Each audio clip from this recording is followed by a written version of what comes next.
Welcome back, ladies and gentlemen, to LGBTQ plus characters in video games. Happy Pride Month. Today we're going to talk about Flea from Chrono Trigger, and also has a cameo in Chrono Cross. Again, no voice actor, it's just a little text box stuff. One thing you should understand about Chrono Trigger is that it is a time-traveling video game where you go to different eras and you fight different bosses and stuff like that. You can go to like prehistoric age, the Middle Ages, you can go to the future. It's an amazing RPG. So, Flea is a boss that appears in the Middle Ages. And then he appears again as Diva Flea in Ozzy's Keep, but in North America for the Super Nintendo and the PlayStation version, he's called like Flea Plus or something like that.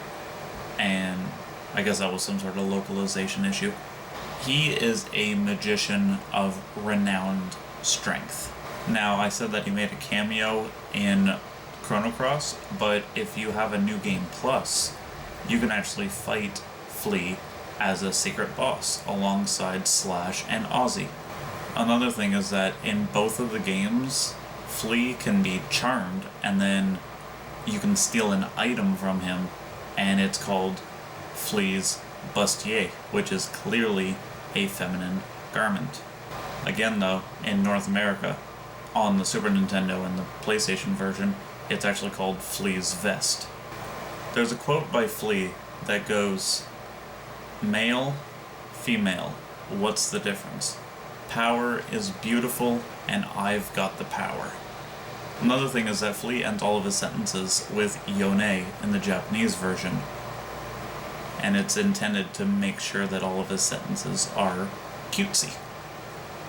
He also speaks in a tough, feminine tone, using the pronoun of atai. It is a thuggish feminine pronoun with a mess with me and I'll rip your head off sort of connotation. I wanted to talk about Flea for this series of videos because ever since he appeared in Chrono Trigger, he has become an iconic character for his gender identity and expression. So doing some research, I found some quotes by a bunch of different authors and magazine writers and stuff like that. So I'm going to read a few to you, such as authors Adrian Shaw or Eliza Vita Freesome suggested that Flea was non-binary or genderqueer. Madeline Brookman was surprised that Nintendo of America let the localization team depict Flea the way that they did.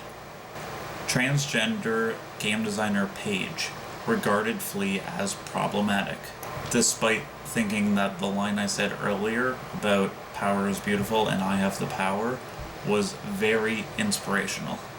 Autostraddle writer Lorraine said that the power is beautiful line was her favorite line in the entire game, and Flea is actually her favorite character in all of Chrono Trigger.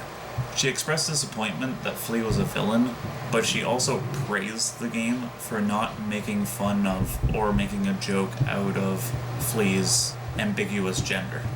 The Advocate writer Jacob Ogles said that the Power is Beautiful line was the best pro-trans line in all of gaming history, and listed Flea as one of the best LGBTQ plus characters in video games.